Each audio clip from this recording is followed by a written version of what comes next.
was a job you can get as a college student where you got paid to be in school instead of you paid. All right. So everyone put your hands together and welcome to the stage, Patrick Milano.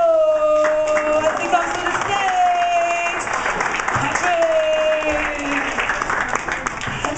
Oh, another guitar. Get it.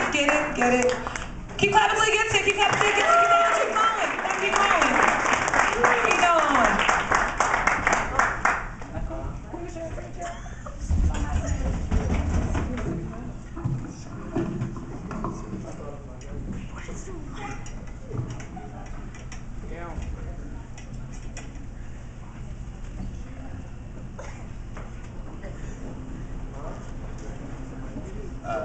That'll be fine. Okay. Is anyone here a math major?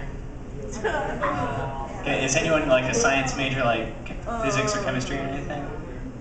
Nobody?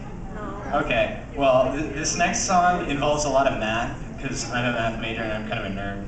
So, just bear with me here, and if you don't like math, you can like go to the bathroom or something, but anyway.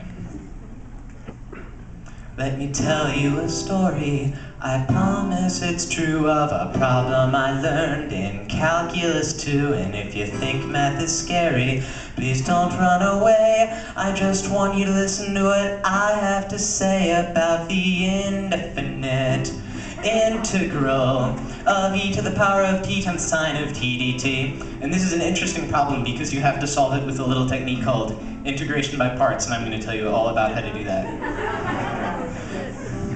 So I let u equal the sine of t, and I let e to the power of t equal v dv. Then du equals the cosine of t, and v equals e to the power of t. So you have the indefinite integral of e to the power of t times sine of t dt.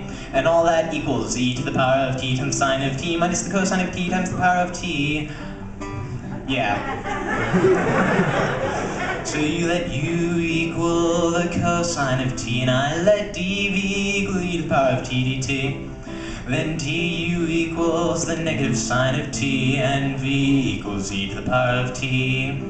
So the indefinite integral of e to the power of t times sine of t dt equals e to the power of t times sine of t minus e to the power of t times the cosine of t times e to the power of t minus the indefinite integral of e to the power of t times the cosine of t dt. And if you have been paying attention to all that, you'll notice that the last part of the answer that I came up with sounds familiar because it's exactly what we started with. But what you have to do is add the indefinite integral of e to the power of t times sine of t dt to both sides of the equation. And that gives you 2 times the indefinite integral of e to the power of t times sine of t dt. Yeah, she's getting into it, all right. And all that equals e to the power of t times the sine of t minus e to the power of t times the cosine of t. And now that you're here, what do? You divide both sides of the equation by 2, and that gives you e to the power... Oops, I made a little math mistake there. I do that a lot on tests and stuff. The indefinite integral of e to the power of t times sine of t dt equals e to the power of t times sine of t minus 1/2 e to the power of t times the cosine of t. And don't forget to add a constant c.